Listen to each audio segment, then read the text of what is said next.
ಬರೋಬ್ಬರಿ 5 ಶತಮಾನಗಳ ಹೋರಾಟ, ದಶಕಗಳ ಕಾಯುವಿಕೆ ಕೊನೆಗೂ ಅಂತ್ಯವಾಗಿದೆ.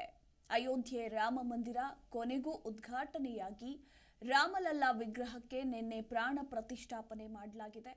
ಸುಮಾರು 496 ವರ್ಷಗಳಿಂದ ಭಾರತದ ಕೋಟ್ಯಾಂತರ ನಾಗರಿಕರು ಕಾಣ್ತಾ ಇದ್ದಂತಹ ರಾಮ ಮಂದಿರದ ಕನಸು ನನಸಾಗಿದೆ. ರಾಮ ಜನ್ಮಭೂಮಿ ಅಯೋಧ್ಯೆಯಲ್ಲಿ ನಿರ್ಮಿಸಲಾಗಿರುವ ಭವ್ಯ ರಾಮ ಮಂದಿರದಲ್ಲಿ ರಾಮಲಲ್ಲನಿಗೆ ಪ್ರಾಣ ಪ್ರತಿಷ್ಠಾಪನೆ ನೆರವೇರಿಸಲಾಗಿದೆ. ಇದರೊಂದಿಗೆ ರಾಮ ಮಂದಿರವೂ ಉದ್ಘಾಟನೆಯಾದಂತಾಗಿದೆ. ಇನ್ನು ವಿಶೇಷ ಹೆಲಿಕಾಪ್ಟರ್ನಲ್ಲಿ ರಾಮ ಮಂದಿರಕ್ಕೆ ಆಗಮಿಸಿದ ಪ್ರಧಾನಿ ನರೇಂದ್ರ ಮೋದಿ ಅವರು ಬೆಳ್ಳಿಯ ಛತ್ರಿಯನ್ನ ಹಿಡಿದುಕೊಂಡು ರಾಮ ಮಂದಿರವನ್ನ ಪ್ರವೇಶಿಸಿದ್ರು.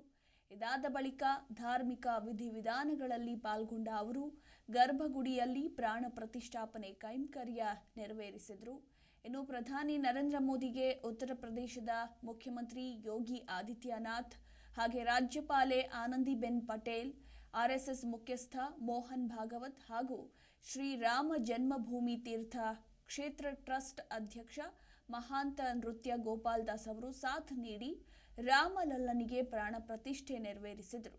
ಇದರೊಂದಿಗೆ 2019ರಲ್ಲಿ ಸುಪ್ರೀಂ ಕೋರ್ಟ್ ನೀಡಿದ ಐತಿಹಾಸಿಕ ತೀರ್ಪಿನಂತೆ ರಾಮ ಮಂದಿರವನ್ನ ನಿರ್ಮಿಸಿ ಲೋಕಾರ್ಪಣೆ ಮಾಡಿದಂತಾಗಿದೆ. ಸಾವಿರಾರು ಜನರ ಹೋರಾಟ, ಪ್ರಾಣತ್ಯಾಗ ಹಾಗೂ ಸುದೀರ್ಘ ಕಾನೂನು ಹೋರಾಟದ ಬಳಿಕ ರಾಮ ಮಂದಿರದ ಕನಸು ಸಾಕಾರಗೊಂಡಿದೆ. ಈಗ ರಾಮ ಮಂದಿರ ನಿರ್ಮಾಣದ ಕನಸು ನನಸಾಗಿದ್ದು, ಮುಂದಿನ ದಿನಗಳಲ್ಲಿ ರಾಮ ರಾಜ್ಯದ ಕನಸು ಕೂಡ ನನಸಾಗಲಿದೆ ಎಂಬುದು ದೇಶದ ಜನರ ಆಶಯವಾಗಿದೆ.